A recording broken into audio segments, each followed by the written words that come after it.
Nakanjani ayigeji yiso leso sikhathi ngikubingelele mbukelo lapho ngasekhaya ubingelela usiteteleka intokazi yakwaNdlovu phansi emalimoti esigodini sendaba zensango indaba zegudu phela ngikubingelela bukhoma kwisiteteleka media uhlelo ingonyuluka lawo nambukelo sokusibhalela khona uthi ngithathe intokazi teteleka nami mfowethu sihambe lolu daba noma ngifisa uyongihlalisa nothile sikhiphelane naye ingonyuluka kunodaba engifisa ukudlulisa kuyena noma kunengonyuluka engifisa idlulise kumina namhlanje sihamba noxoliswa siyamphelekezela siyozwa ingonyuluka kuma wakhe siyozwa ukuthi yini lenkulu kangaka uZanele ayenzile enganeni yakhe noma yini ingane yayenza yaze yaholela ekuthenini ezenze lezi izenze ezimbi kangaka kuyona. Hey ola namhlanje udaba lubhlungu kakhulu ngoba asazi ukuthi iyozala nkomoni asazi futhi ukuthi kwakwenzakaleni ekuqaleni yini singayenza manje ukulungisa siye phambili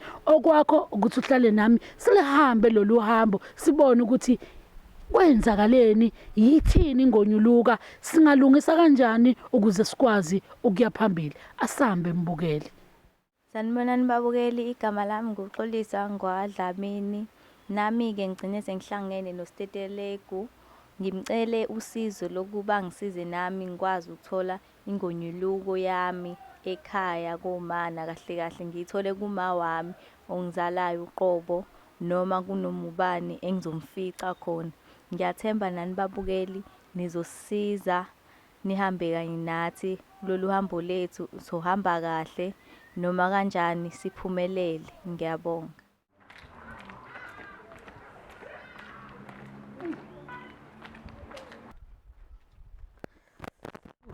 Banda. Okay. Butwami sawubona. Ngiyaphila njani? Usondele ngapha mfethu. Igama lami ngiuStetelegu ngokwaNdlovu Sibongo. Ngisuka ngaphansi kweStetelegu Media uhlelo ingonyuluka. Sihamba mfethu siyafuna lana sifuna uZanele ngokwamdlalo wesibongo. Zanele. Yebo mfethu. Noma omunye kwakubo kwaZanele kodwa nje isihlobo sakhe kahle. Yini nimfunelani Zanele? Kunodaba mfethu lana esibhalelwe lona olumthinta kakhulu uZanele manje okungasiza ukuthi sithole noma yilunga lomndeni wakhe kokungcono sikwazi ukuhlala nalo phansi silwethule lolu daba esize ngalo. Ngiyakuzwa seswami.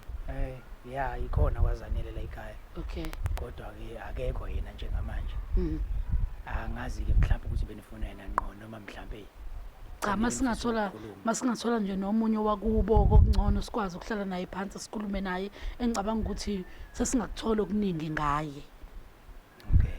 Hayi kulungile ke ngicela ungilinda kancane ngithathe izituluzo sihlale phansi sikhulume. Okay mfethu. Ngithi angibonge ngane yakwethu indlela ongimukele ngayo. Ngiyazi kumsebenzi wami ukucayi nabantu abaningi baye bewusabe bengibalekele. Kodwa lithe malifika lolu daba ngase ngibona ukuthi angilisukumele phezulu. Cha mfethu akukuningi engize ngakho noma akuyinto engakanani kuwe ngoba ungayazi noma ingakuthinti. Ngifisa nje ukubuyela emuva kancane ekukhuleni kwenu noma kumama wenu nibangaki kuma. Ngiyakubingelela siswami cha hayi. Ngiyakwamukela impela la emagcekeni la ekhaya siyabonga ukuthi nifikile noma singakezwa ukuthi nisivakashile ngani. Igama ke mina nguKhayilihle wakamdlalosi. Kumama siba u4. Okay. Siba u4 yimina uMagcina obhuti aba2 asebadlula emhlabeni bese kuba usisi komdala. Yeah. Singamazi ke naye ukuthi washonaphi. Okay. Yeah, so nje sikhule sihlala ndawonye kwaze kwaba ukuthi ke usisi wethu ngoba wayevele emdala ke wasekhetha ukuthi yena ufuna ukuyiphatha ke wenza ngendlela yakhe wahamba ke hamba ehlala la wayehlala khona sakhula nje thina sikhona ekhaya akwazi kwafika isikhathi ukuthi ke kumama zadlule emhlabeni. Okay. Uma ehamba ehlala ingoba isimo sasekhaya singesihle yini noma impilo ephilwa khona ingekho yinhle noma kukhona uxabano okukhona phakathi kwakhe noma abazali noma ungaphatheki kahle. Ngingathi nje mina kahle kahle into eyayimenza ukuthi azagcine seshiya ikhaya ikhona ukufuna ukuyiphatha nokungafuni ukuboniseka. Okay. Ngeke ngisho ukuthi kwakuyingxabano eyayitheni ukuthi mhlawumbe umuntu sengaze eduba ikhaya ngoba phela ikhaya likhona, umama washiya hlelelana, so akaze kahle kahle kube khona ingxabano ekhona phakathi kwethu naye. Okay. Kwaba ukuthi nje uthanda ukuthi ayiphathe yena engafuni ukutshelwa, wakhetha ukuthi ayihambeleke. Okay. Nansi into lana uhamba nini yena ekhaya? Uqala nje kwakhe, uqala lezi zinto, uhamba nini ekhaya kwenzekeni empilweni yakhe? Sekukudala kakhulu ahamba. Yeah. Sekukudala kakhulu impela eminyakeni nje yo-2000 mhlawumbe besaqala ngasekuqaleni. Yes. Sekukudala wahamba ngoba ukukhumbula kwami kahle mangikhumbula wahambe umuntu oyithwele. Okay. Noma singasagcina singazanga ke nokuthi ubabuye ngani ubani nokuthi kwenzakala kanjani, kodwa nje wahambe umuntu oyithwele yena ukuhamba kwakhe la. Okay. Engacabanga nanga namuntu kwena khona. Alright. Wahamba nje. Siyahamba ke iyasala impilo iyaqhubeka iyaphilwa ekhaya. Ukhona umama kunjani nje ukuphatheka kambi kumzali, ingane yakhe sihambile yamshiya kanjalo nje? Angeke ngize ngiqamba manga wayehlukumezekile kakhulu mama. Kuyintombazane iyo. Wayehlukumezekile kakhulu nje since uyena yodwa intombazane, wayazi nje ukuthi vele uyena okhona ekhaya noma engekho yena umama uyazi ukuthi ushiya intombazane ekhaya ikhona. Yeah. Izonakekela ikhaya. And uyena omdala vele ke. Wayehlukumezekile nje kakhulu ngoba impela wazi wadlula nje emhlabeni ekhala ngokuthi uyafisa ukuthi engathi ngamthola. Lutho ngisho ukuza umama engasekho. Hayi, akakaze ngoba nasemngcwabeni wakhe wayengekho.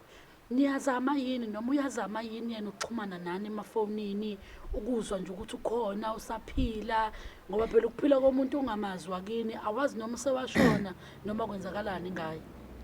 Siswami lapho ngeke ngiqamba manga. Kusho ukuthi mina ngokubona kwami nje umuntu ongenandaba nekhaya noma nomndeni wakhe ngoba kwakhona ekuxhumaneni ngicabanga ukuthi mhlambe lokhu ahamba nje lokhu ngileminyaka engishilo mhlawumbe usafone kanye noma kabili nakhona futhi uthola ukuthi ufone efonini ethi ufona ngefoni kamngani wakhe uma usuthi uyafona lapho awusamtholi kuleyo foni thiwa akasahlali lapho usahamba. Kusho ukuthi nje uphila leyo mpilo yokuhamba ehlala. Okay.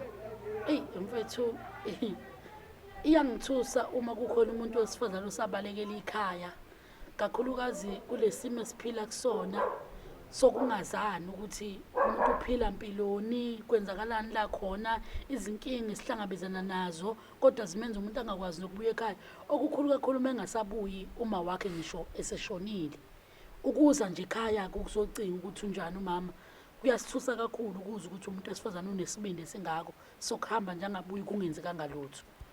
Nansi ke into mfowethu ekukhulelweni kwakhe udadewenu unezinto azenzile empilweni ezigcine isalele emuva noma engasho ngithi ziba amabibi. Angeke ngisho ngithi lento wayenza yokulahla abazali yayi right kuyena noma yayi wrong, noma yokulahla ikhaya yayi right noma yayi wrong, kodwa namhlanje sikulesi simo ngenxa yakhe. Kunomuntu osibhalele mfowethu la othi ufisa ukutholana naye noma ufisa ukuthola ilunga lomndeni noma omunye wakubo ukuze akwazi ukuziveza noma ukuzikhulumela. Hayi, kuyezwakala seswami. Ngisingajabula ukuthi mhlambe siyithole ingane mangukuthi ikhona iyaphila ngoba sazi noma yaphila noma kwenzakalani. Ufuna ukungasho ngangimazi yena ukuthi umuntu onekhanda elihlaza kodwa ngangacabanga ukuthi unenhliziyo embi ngalowo ndlela ukuthi engaze lahle ingane igazi lakhe. Hayi kuyangithusa. Okubhlungu intombazane lamizela yena. Mina malume kuthiwa ekhaya lapho engisuka khona ku-Anti uZinhle, kuthiwa mina uma wangishiya lana wahamba ethi uyabuya, wagcina sehamba unomphela. Kwathi ngelinye ilanga kwababe ngiphatha kahle vele khona lapho engangihlala khona. Sona umalume wakhona lapho kwathi ngomcimbi wazama ukunginyukubeza. Sona bangakuthanda lokho kade sengibachazela mina ukuthi wazama ukunyukubeza. Bangidlulisela komunye umama engingamazi nami. Futhi mangifika khona lapho kulowo mama lo wayehlala nomunye umalume. Futhi mayehlala nomunye umalume lapho naye lo malume lo enze same thing. Kodwa akakwazanga cause ngelinye ilanga ngangihleli naye emini. So mahleli emini uyena lowo malume lo wazama ukungilubeza naye engekho lo anti lowo. Lapho kwafike kwamnandi sahlala sonke kahle. Baqala kodwa bazama bangitreat-a ngendlela bebengangitreat ngayo ngisanda nakufika. Baqala beshintsha indlela abayenza ngayo ngami, beqala bengangitreat njengomuntu o-welcome khona. Ngelinye ilanga kushuthi-ke sesihlele ebusuku ngisekamerweni mina ngizama ukufunda. Yeah. Shuthi afike lo malume aphinde azame futhi. Bangiyekisa nesikole khona lapho. Shuthi angisafundi manje. Safika sahlala khona lapho. Shuthi mangihlala khona lapho-ke obusuku ngalolu suku wangithola khona mina. Shuthi afike umalume ekamerweni ngihleli. Ngisebenzisa ifoni yakhe lo anti lo. Shuthi mayifika lo malume lo azama unginyubeza. Shuthi ngibaleke. Angazi nami ukuthi ngiyaphi. Yebo. Shuthi nami angizazi ngiyaphi. Shuthi ngigcine ngifika lapha na e-station. Ngifike ngihlale lapha ngicabanga ukuthi ngibuyele emuva noma ngenzeni because ayikho enye indawo engakuyona. Okay. Uma ekwenza lento uyamtshela yini u-anti lo kuyohleli naye ukuthi uzamile umalume kungenza ukuthi noma uthini yena uma ukhuluma naye ngale yona? U-anti uNozipho kuyafana noma ngathiwa bengimtshela lento ubengekaze angikholwe because benomalume bebehlozi kakhulu. Bengakaze ngizama ukumtshela kodwa khona ngatshela ingane yakhona encane engangizwana nayo kakhulu kunabo bonke. Shuthi nayo yakubona lokho kodwa izama akakwazi ukwenza lutho because nayo ayinawo amandla okukhuluma noma wayo because vele uma wayo nobaba bayafana vele sidala. Njengomzali ke kuyo wawushiwe kuyena uNozipho. Ubeke ngahlali yini nawe njengomuntu wesifazane akhulume nawe ukuthi awuphathekile kahle nokubunga ngoba phela amsho lento omiyenzeka nakuwe Nosipho benganandaba nami because vele nami bengimbona ukuthi akanandaba nami. Bejwayele nanongidlisa ukudla ongayikho right, bedle bonke bedle kahle ukudla o-right, mina ngidliswe eceleni kuyohlala lapha eminyango mabedla mabebukela something endlini mhlawumbe mina ngizokhishwa leminyango kuthiwa ngayibuke. Bengihlala eminyango noma kuthiwa bekubanda kanjani ngihlala eminyango. Shuthi le ntombazane lena engangihlala nayo yayizi izohlala nami sihlale so ubuhlungu obuningi ngangijwayele ukubuzwa kodwa ngangabuzwa ngedwa because wayekhona umuntu engahlala naye omncane engangizwana naye right kubona bonke. Kodwa-ke khona-ke ngangahlalisekile kahle because uNozipho naye wafana nokuthi vele akusiyo umuntu engathembela kuyena because babefana njani nomalume lo engihlala naye. Okay. Ngiyakuzwa dadethu kubuhlungu ebuhlungu lento. Kukhona yini wena okuthile okwenza ukuthi umsabe lo Nozipho noma ungasiboni isidingo sokumbikela ngalolu daba? Kuthi naye uNozipho ngelinye ilanga wakwangithumela emotweni babebuye eklabhini I think babebuye ukuyophuza. Ngahamba ngayimoto wathumela mina ngedwa athi abanye abasali. Shuthi emotweni mangifika ngifica omunye umalume shuthi naye mangingena emotweni athi angene emotweni ngiyithathe lento kodwa ngiyabona mina ukuthi lento ngayithatha ngingekho emotweni phakathi. Athi angene emotweni ngithi mangizama ukungena ngemuva ngiyithathe because lento ingemumva. Athi angene ngaphambili. Mangena ngaphambili ngithi ngiyayithatha lento athi angime kancane angibamba amathanga lo malume. Shuthi mangimbuka lo malume ngithi malume wenzani? Athi thula wena. Ngithule nami. Shuthi mangizama ukuyithatha lento shuthi athatha isandla sami masibamba siqinise.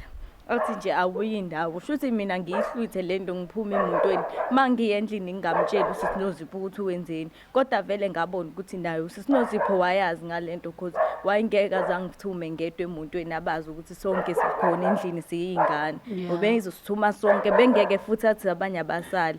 Ebezosithuma sihambe sonke semotweni siyithathe lezi zinto. Okay. Mfethu. Yazi izinto ingane kadadweni edlule kuzona engekho yena njengomzali ukuyivikela ingenamuntu ezokhalela kuyena. Hey, Ngabona njengamanje sesiwami mina ngiphelelwa amazwi. Yeah. Ngiphelelwa amazwi and kubuhlungu engiqamba manga. Yeah. Kubuhlungu. Mncane lo muntu ukuthi ngabe usedlule ezintweni eziningi kangaka enzima kangaka. Yeah. Okubuhlungu kunakho konke ukuthi udlula kuzo zonke lezi zinto nje ikhaya likhona. Akukhona ukuthi ikhaya likho mhlambi. Angazi ngithini uma ngase kuthiwa udadewethu usaphila njengamanje. Kwayena nami-ke ngiyafisa ukumbona njengoba ingane imcinga nje nami kwamina ngiyafisa ukumthola, ngiyafisa ukumbona ukuthi angichazele kahle kahle ukuthi yonke lento ayenzile uyenzeleni ukuthi alahle ingane kanje ihamba ihlupheke khona iphila mangukuthi usaphila. Ugcine kwabani esikoleni sisi? Ngagcina grade 9. Grade 9. Yes. Uma ngathi uthola ithuba lokuphinda ubuyele esikoleni ungabuyela? Yebo ngingabuyela cause vele ngase nginale i-reports lokuya ka grade 10. Okay. Ngase ngiphasile. Ngimele ngiye ka grade 10. Okay. Yebo. Kunzima ke lokho hayi. Hayi kubuhlungu. Nathi ke lento ekuyiye efika ingihlukumeze kakhulu lokhu kukufica kwami estation ungaligqokile ijezi kubanda uhleli lapha ngala ukudlula ngakhona amabhasi ukhala ungazi ukuthi uzoyapi okwenzakalani nje engqondweni yakho ngoba ngabona nokuthi wawungekho right yini wawuyicabanga ngalesi sikhathi? Ngicabanga ukuthi why uma wami yena wayemele abe cruel kanjena kumina ngishiye ebantwini ingabe wangithatha wangizisa ekhaya or wahamba nami kube wayengithanda okwami umama. That's why ngifuna ukuyibonela yena ngimbuze mina person ukuthi indaba wayenza into ebuhlungu kanjena kumina ngihambe ngishiya kubangani bakhe instead ukuthi angishiye ekhaya cause nangu malume ngiyambona kushiwo nanokuthi nogogo naye wayekhona. Yeah. Manje ke nami bengifisa ukuthi wangifisa nami ukuthi ngiphile nomndeni wami kanye nosisi nezingane zasekhaya kodwa ngikwazanga ukuthola lelo thuba ngenxa ukuthi mina ngihambe ngihlaliswe emzini abantu abangangithandi engibona nami ukuthi abangithandi ngithi mangihleli nomuntu wasekhaya egcene kube mnandi kuhlalwe ebese lo muntu omalume engibonayo nami ukuthi lona engangizala because unengane elingana nami yena zama ukunyukubeza ngokucathi because uyabona ukuthi mina anginawo amandla ukuthi ngilwele because vele ngihlele emzini yakhe angikwazi kwenza lutho ngicingile. Yes. Manje ke ngifisa umbona wami umama ngimbuze zonke lezo zinto akakaze wayicabanga yini ezangishiya emzini yabantu nje. Manje ngakho ngize kuwena ngizoba ngikucelile nokuthi ngize kuwena cause wena wathola mina ngikucelile ukuba ungisize ngithole umndeni wami ngempela. Yeah. Ya lokho ke nje ngicela ukuthi ngikwazi ukusho ngitholela uma wami ngifuna ukukhuluma naye. Okay. Singamthola umama kodwa ngifisa sibuyele emumva kancane kakhulukazi le eka Antunozipho enza yonke lento efana nalena bese kuba yilowo oqala uzinhle othe uma usumtshela ukuthi umalume usekozama ukukwenza ukuthi wabona ukuthi ngcono bevikele yena ukunokuba bevikele wena usiyakuthatha usekuphasa komunye umuzi. Isifiso sami bekuwukuthi ke sizame nabo ukubathola noma ukumfonela ngesizwe simbuze njengomuntu okuwuye wawushiwe kuyena simfonele simbuze ukuthi ukuphi siza ukuthi impendulo yakhe izothini because njengamanje sinemibuzo eminingi esifisayo ukuyibuza kubona noma kuyena njengomuntu okuwuye uma wakho wakushiya kuyena. Angazi noma usanayo inamba yakho ukuthi sikwazi ukumbuza simfonele. Ngoba ifoni nganganayo kodwa angazi mhlawumbe inamba yakhe ngisayikhumbula kancane because ngaye ngayithinta ifoni yakhe. Okay. Yeah, ngisayikhumbula kancane inamba yakhe mhlawumbe ngisangayisho negama lakhe la Facebook ngiyalazi. Okay ke sisingizocela ungishayela inamba yakhe la. Okay. Ngishayela inamba yakhe la. Na.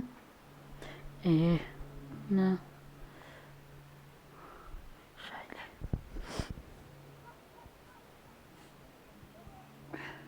Yeah, okay.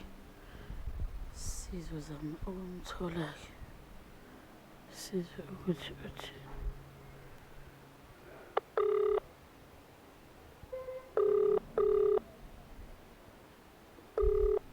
Uzinhle ne?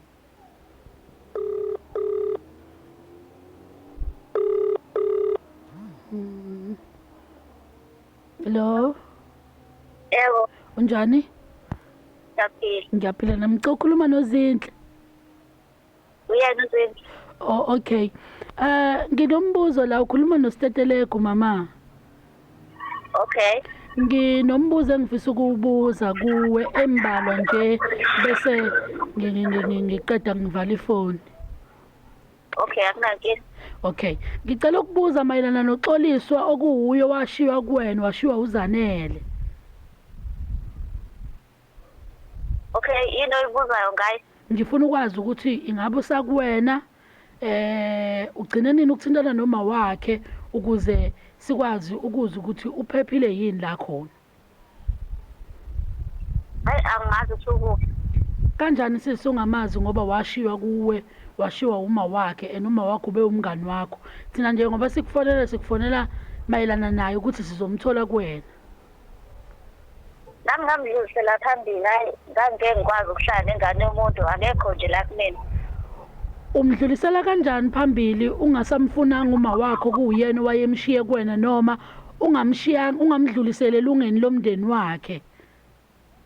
Angwazi umndeni wakhe wonke umngane wami sasingabangani ngoba usho nje sasingabangani mangakwazi okuningi ngangazi lutho ngomndeni wakhe nami ngadlulisela phambili komunye umngane wami naye. Uke wazama-ke yini ukumcinga ke ngane yakwethu wena kumngani wakho ukuze ukuthi uphatheke kanjani lahleli khona? Angikaze ngizama ukumcina, angiboni futhi ukuthi ikhona inkinga la ahleli khona. Uright nawe ukhulile manje. Ibhlungu lento ngane yakwethu ibhlungu, angifuni ukuqamba amanga, ibhlungu ngoba thina nje sifuna ukuzwa kuwena nanoma ngathiwa yini emehlelayo la khona thina singabuza kuwe njengomuntu okuwuwena wawushiwe naye. Engicabanga ukuthi nawe kwakumele uzame ukuthola umndeni wakhe ngoba kwakuwumngani wakho nje wayemshiye kuwena. Ngicabanga ukuthi ngeke kube wawungalazi ikhaya la kubo kamngani wakho ukuthi lalikuphi. Mhlawumbe benganikeza inamba yalapho engamshiya khona ayikho inkinga. Mhlawumbe nimbheke khona nikhulumele khona ngoba mina angisayingeni indaba yakhe. Kukhona yini okuthile wake wakwenza yena uma usuzuyibeka ngalendlela yokuthi awusayingeni indaba yakhe? Mawuthi kukhona okuthile kanjani? Sengisho ukuthi kukhona yini akona yena kuwena ngoba usuthi nje awusayingeni indaba yakhe. Kuningi nje ayekwenza. Kuningi kakhulu ayekwenza ngingabala kushona ilanga ngoba ngithi akingenzi indaba yakhe angimana nokuthi ukephi. Okunye nje ongakubali lokho kokuthi ubhuti wakho wake wazama ukumdlwengula kodwa wena wasuyamdefend. Namanje futhi ngizamdefend unamanga lo mntwana ayikho lento ayikhulumayo. Uyivikela kanjani indoda iyenze into efana nalena enganeni yentombazane noma ujezisa lento yokuthi akasuyo wakini untombazane yikho wenza ngalendlela owenza ngayo wavikela igazi lakho? No mina ngikhulumela ubhuti wami la. Ubhuti wami angeke ayenze lonto noma kuthiwa kunjani ngiyamazi wasekhaya. Ngimazi ngiyena wakithi. Okay, mhla sekuthiwa ke usekwenza einganeni zakho ke kuyoba mnandi yini? Angeke akuyena umuntu onjalo. Uyamshukela akusuka umuntu onjalo. Hayi kulungile ngane yakwethu ngiyabonga. Yebo. Yiyo. Hayi singabantu besifazane hey yeke. Hayibo. Wahlaza ke lo sisi. Umvikela umuntu wesilisa okuthiwa wenza into efana nalena azashaye ngonyawo phansi. Azaqokela ukuthi adlulisele ingane phambili. Nakhona futhi akazi nokuthi izohlala kanjani la La isekhona akazi azazami ngisho ukuyicinga. ngoba beyabangani yini indaba engaxhumananga nodadewethu okungcono ukuthi akathathe ingane ayibuyisele ekhaya. Lonto nami engayithola impendulo yayo. Hayi ngicabanga ukuthi isho ukuthi impendulo lapha sesiyoyithola kuyena impela udadewethu akukho kuyo. Kuyacaca. Sis, umzwile eyikhulumela. I'm sure kubuhlungu ukuzwa umuntu wesifazane evikela umuntu wesilisa okwenza into efana nale empilweni yakho. Ngibebe ngimzwile kodwa akubanga buhlungu ngaleyo ndlela cause vele kwenzeka kwadlula namanje usakwenza. Akusho ukuthi-ke ukuba wrong kuyena akakuboni yena oku-wrong kwakhe, akayiboni yena ukuthi u-wrong. Shuthi yena uyibone right ngale nto ayenzayo. Kwaba buhlungu kanye ngekusaba futhi kusabuhlungu namanje.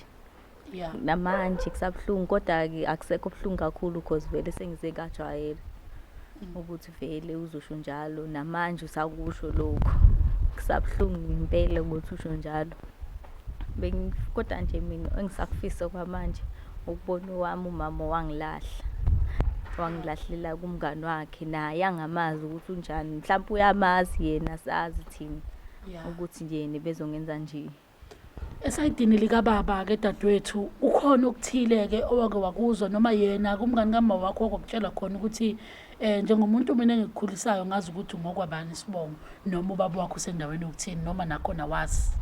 Angazi kodwa kuthiwa nje ubaba wami impohla, ngazi kuthiwa kodwa kuthiwa noma babelwa njalo kwagcina sekulidele ekuthenini behlukane. Kodwa ngagcina ngizwe lokho kuphela kodwa nje njalo kuthiwa nje ngizoya ey'mpohlweni kubaba wami, hlezi ngitshelwa kanjalo.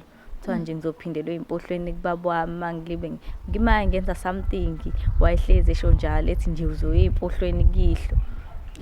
Izinto ey'kanjalo wayehlezi esho njalo. Emaphupheni obewunawo-ke ngaphambi kokuba kuze kugcine sekuwenzeka lento eyenzekile ekuthenini uzuyeke nesikole, yini iphupho wawunalo? Mina izinto ey'mbili engangifisa ukuba yizona kuphela, ukuba umculi nokuthi futhi ngiphinde ngi-acte. Izinto ey'mbili engithanda ukuzenza empilweni. Engingafisa futhi ukuthi ngiqhubeke no-grade 10, ngiqhubeke ngizenze. Ekuphumeleleni empilweni, ngiphumelele empilweni nami. Uzalwe kumuphi unyaka? 2010. 2010. Yeah. Okay. Mfowethu. Yebo sisi. Nansi ingane yakini, nansi ingane kadadewenu ifisa ukubuyela ekhaya, ifisa ukuqhubeka nempilo, ifisa ukufunda. Lokho kuyikho egcine isiphuceka khona. Uyazi ngithe mangimfica estation uzongifakazela sisi. Mangimfica estation wayegqoke nje iskipa nokusabhlukwe okuyikhona ukuthi kwakusebusuku kuntambama sekumnyama. Ijacket engayigqokile. Akaze afike egqoke impahla endlini. Akanazi impahla eziphethe, akafika ngeziphethe. Ngoba sizamile ukuya la bekade ehlala khona, hayi kwacaca ukuthi akekho noyedwa ofisayo ukukhuluma nami noma ukunginikeza ke impahla zakhe. Hayi khona kunzima. Ngicabanga ukuthi ingane kadadewethu sidlule emzimeni obukhulu futhi sekwanele manje. Angeke size siyilahle ingane. Izobuya nje izohlala ekhaya. Siyayamukela thina ekhaya ukuthi izohlala ekhaya noma ke nathi singasenawo abantu abadala la ekhaya. Because njengamanje yimina okhona. Bese kuba izingane ke zabafowethu nakhona ezincane.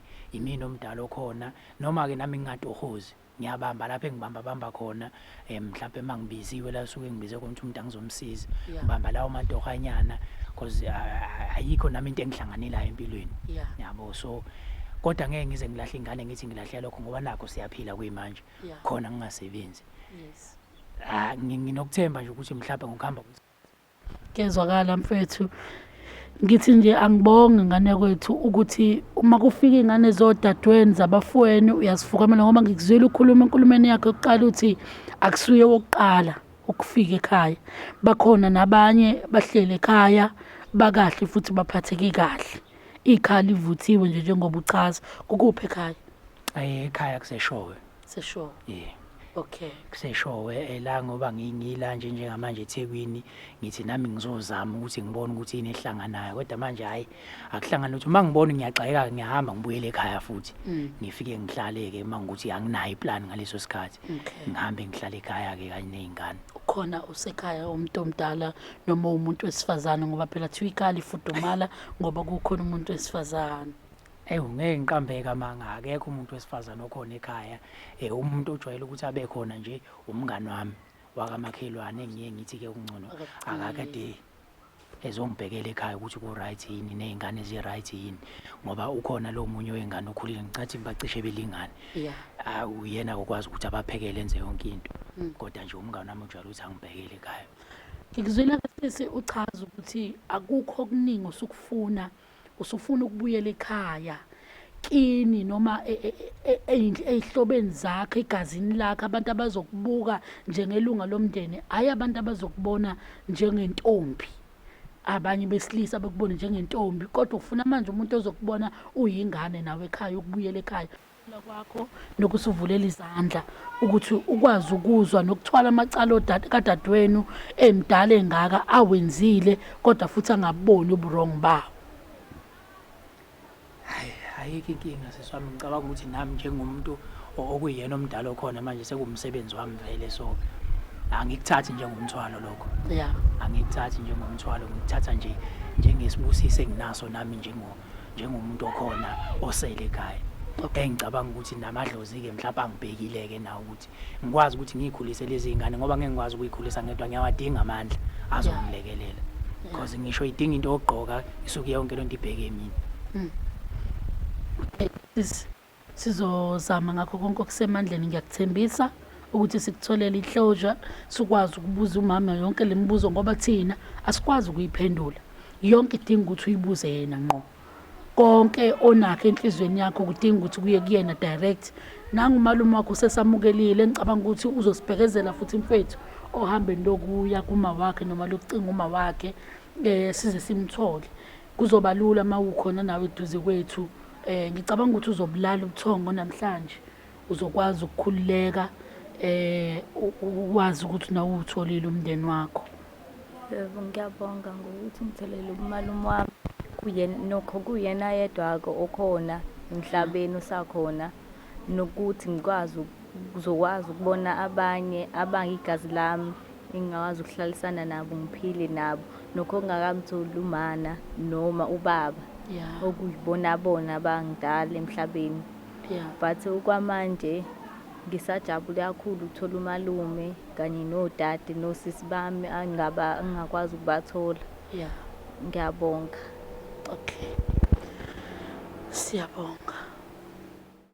Uyabona angazi ukuthi ngihlaziye ngithini lena ngoba mangikhuluma ngizwe ngifikisela ngosizi futhi engenza ngifisa ukwehlisa izinyembezi ukuthola kwami lo mntwana ngamthola sesimeni esirong noma esingekho sihle ngandlela yokuthi ukube wayethole eminye yemgulukudu eyayifuna ukufeza inhloso zayo ngaye kwangakhulunywa okunye but ke siyambonga uNkulunkulu ngokuthi odabeni namhlanje ngakwazi noma kwakuba khona umSamariya okwazi ukusiza umuntu ofana naye mbukeli sithwele ijoga ngasekhaya akusiyimi ngedwa olithwele leli joga lokulekelela lo mntwana akwazi ukuphila impilo efana nazo zonke izingane noma ngabe yipi indlela umuntu othi mayibukela afisa ukulekelela ngayo ngingayijabulela ngoba